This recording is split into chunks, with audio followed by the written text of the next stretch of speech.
आइए फ्रेंड्स, तो आज हम लोग सीधे वीडियो पे चलते हैं। इधर उधर की बात करने से कोई फायदा है नहीं। चैप्टर का नाम है त्रिकोणमिति, जिसको हम इंग्लिश में बोलते हैं ट्रिकोनोमेट्री। इसे हम लोग बेसिक रूप से क्लास 10th में पढ़ते हैं, अध्याय 8 में।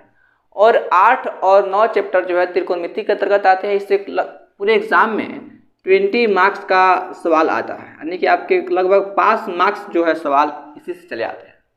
और ये बच्चों के लिए काफ़ी हार्ड इससे बना दिया गया है। क्योंकि हार्ड है नहीं, एक खेल खेल में काफ़ी इंटरेस्टिंग चैप्टर है ये, जिसे आप चाहे तो आराम से खेलते खेलते कंप्लीट कर लेंगे। बस हाँ, आप वीडियो को स्किप मत कीजिएगा। हम लोग बात करेंगे इसके बेसिक फॉर्मूले के बारे में। देखिए, त्रिकोणमिति, इसमें 3 वर्ड दिए गए। एगो आपका आ रहा है त्रि, कोण और मिति। त्रि मतलब होता है 3, कोण मतलब समझते हैं कि कोण होता है, और मिति मतलब होता है मापन, यानी कि 3 कोणों को मापना। और आप सभी जानते हैं कि 3 कोण किस में होता है, तो त्रिभुज में होता है। मतलब कि इस चैप्टर में हमको सिर्फ और सिर्फ त्रिभुज के बारे में पढ़ना है। लेकिन त्रिभुज कौन सा होगा फ्रेंड्स? तो त्रिभुज होगा समकोण त्रिभुज। ठीक है, तो इस चैप्टर में आपको पढ़ना है समकोण त्रिभुज के बारे में।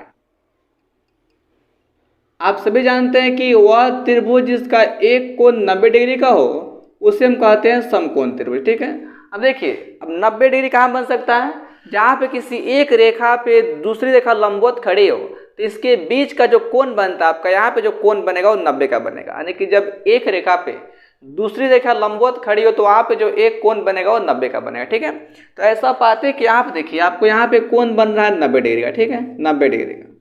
अब समकोण त्रिभुज में 3 भुजा होती हैं। देखिए कौन कौन भुजा होगी?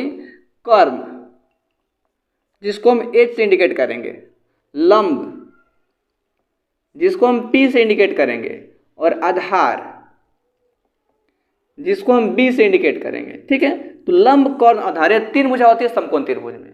और आपको इसमें पहचानना है कि लंब कौन है, कर्ण कौन है और आधार कौन है। देखिए, तो जहाँ पे आपका समकोण ये बन रहा है, जहाँ पे 90 का एंगल बन रहा है, इसके जस्ट सामने की भुजा जो होती है यह होती है कर्ण, जिसको हम H से इंडिकेट करते हैं। और यह त्रिभुज की सबसे बड़ी भुजा होती है। तो याद रखिएगा, जो कर्ण होती हैं वह त्रिभुज की सबसे बड़ी भुजा होती हैं। ठीक है, अब देखिए बच गया क्या क्या? लंब और आधार। तो इसमें डिपेंड करता है कि ये इसमें थीटा कहाँ पे दिया, मतलब कि त्रिभुज में कोण हम माप कहाँ से रहे हैं उस पर डिपेंड करता है। मान लीजिएगा यहाँ से माप रहे हैं हम, ठीक है, तो जब यहाँ से मापेंगे तो थीटा के सामने आपका लंब बनता है। ये हो गया आपका लंब, जिसको हम P से इंडिकेट करते हैं। और जो शेष भुजा, मान लीजिए त्रिभुज में 3 भुजा थे, 3 भुजा में से आपका समकोण के सामने कर्ण हो गया और थीटा के सामने लंब हो गया। जो शेष भुजा एक बच गया आपका, ये आप क्या हो गया गाइस? ये आपका आधार हो गया। ठीक है, ये आपका आधार हो गया। देखिए यहाँ पे लंब और आधार जो आपस में कर्ण बदलते रहते हैं। कैसे बदलेंगे? यहाँ पे एक और त्रिभुज देखिए हम यहाँ पे, जैसे मान लीजिए ले रहे त्रिभुज यहाँ पे। ठीक है, तो आपको क्या बताएं अभी, इसका नाम देते हम लोग PQR। अभी आपसे हम क्या बात किए हैं कि समकोण जहाँ पे बनेगा उसके जस्ट सामने की जो भुजा होगी वो आपका कर्ण का काम करेगी। यानी कि हो मेरा हो गया कर्ण, यानी इसको हम इंग्लिश में H बोलेंगे, H पर हाइपोटेनस। ठीक है, इसके पहले में इसमें यहाँ इस त्रिभुज में यहाँ थीटा बनाए थे हम, तो इसके सामने लंब हुआ था। अगर यहाँ पे यहाँ थीटा बना देंगे तो लंब यहाँ पे आ जाएगा। अब लंब यहाँ पे आ गया। ठीक है, और जो शेष भुजा बचेगा आपका आधार हो जाएगा वो। तो यहाँ पे आप क्या समझे गाइस कि लंब और जो आधार है आपस में बदल सकते हैं, लेकिन कर्ण कभी भी नहीं बदलेगा। कर्ण जब भी होगा आपका समकोण के सामने ही होगा।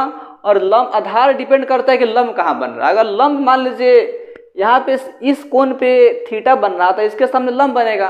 अब कर्ण और लंब तो पता चल गया, जो शेष भुजा बचेगा आपका आधार बन जाएगा। बहुत सारे बच्चे यहीं पे गलती कर बैठते हैं कि मान कहाँ से कहाँ लिखें। कभी साइन A कहेगा, कभी साइन C कहेगा, कभी कॉस P कहेगा, कभी कॉस R कहेगा। तो यहाँ पे सभी बच्चे इसका सेम मान बिठा देते हैं, जिस कारण से मैथ क्या होता है, गलत हो जाता है।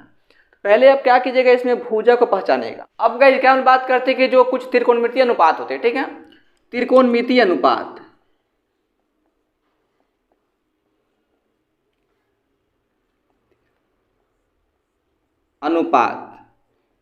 ये आपको मुख्य रूप से होता है 3 ठो, और इसका 3 का बनता है अपोजिट, यानी बन जाता है क्या है 6 हो गई। ठीक है, पहला आपको होता है साइन, दूसरा होता है आपका कॉस, तीसरा होता है आपका गाइस टैन।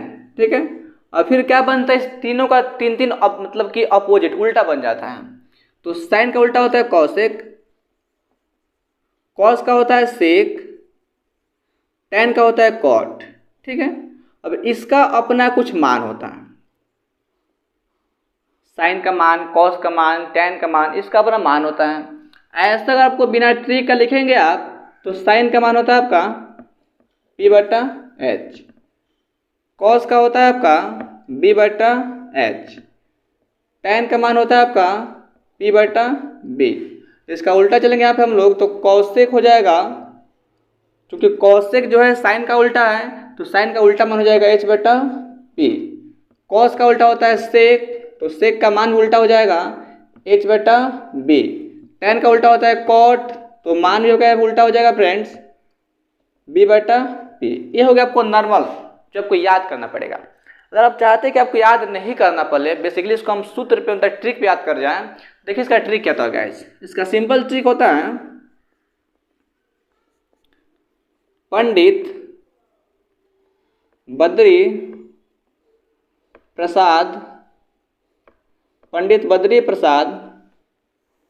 बटा हर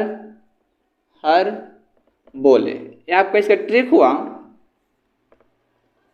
पंडित बद्री प्रसाद बटा हर बोले। अब देखिए यहाँ पे एक नंबर में क्या है गाइस, तो आपका एक नंबर साइन है। ठीक है, आपका एक में साइन है, यहाँ पे एक में क्या है, ऊपर p है और नीचे क्या है h है। आइए दो में यहाँ पे कॉस है, यहाँ दो में क्या है, ऊपर b है और नीचे h है। आइए तीन में गाइस, तीन में यहाँ पे tan है, यहाँ देखिए तीन में ऊपर p है और नीचे b है।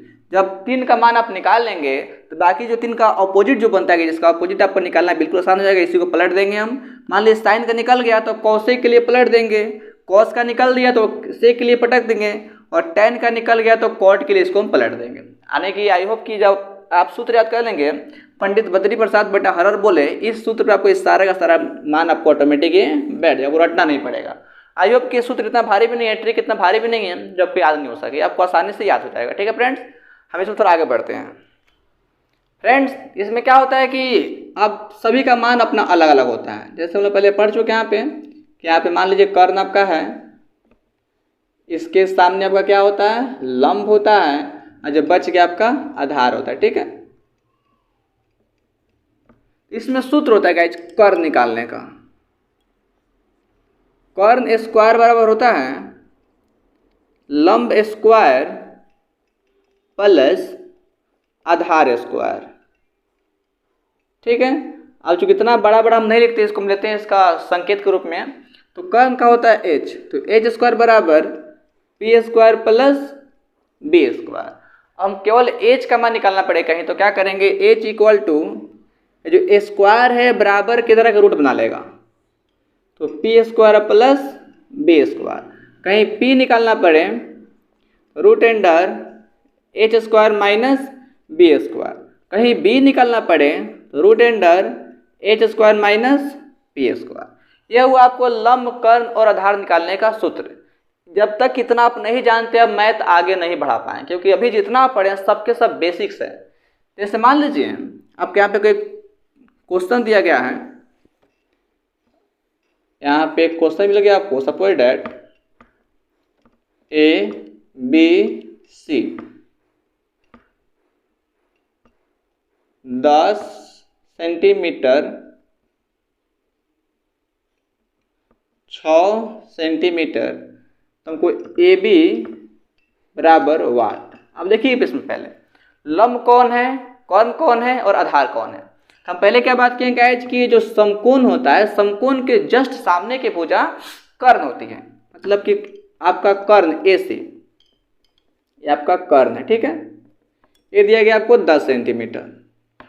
ये थीटा के सामने क्या होता है गाइस, हम लोग पहले बात किए कि थीटा के सामने लंब होता है, तो BC ये आपका हो गया लंब।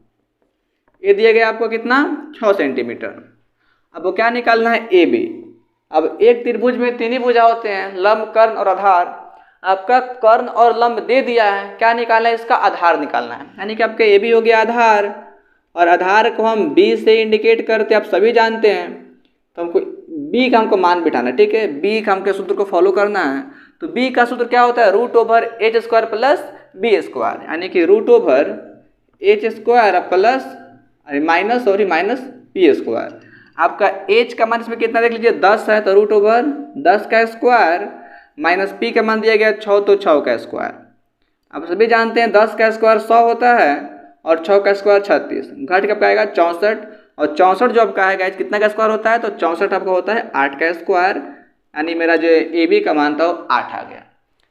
हम लोग भी पार्ट 1 जाने इसके बेसिक के बारे में, ठीक है गाइस। हम लोग पार्ट 2 में बात करेंगे इसके बाकी मैथ को सॉल्व कैसे करें, उसके लिए किस किस सूत्र को फॉलो करना पड़ेगा। पहले इस वीडियो को अच्छे से समझ लेंगे, आप अच्छे से जानकारी प्राप्त कर लेंगे, 2 से 3 वीडियो देख लेंगे। इसके बाद आपको 8.1 का जो मैथ है सब के सब मैथ आराम से खुद से बना सकते हैं आप बिना किसी प्रॉब्लम का। तो मिलते हैं आपसे नए वीडियो में, तब तक के लिए गुड बाय।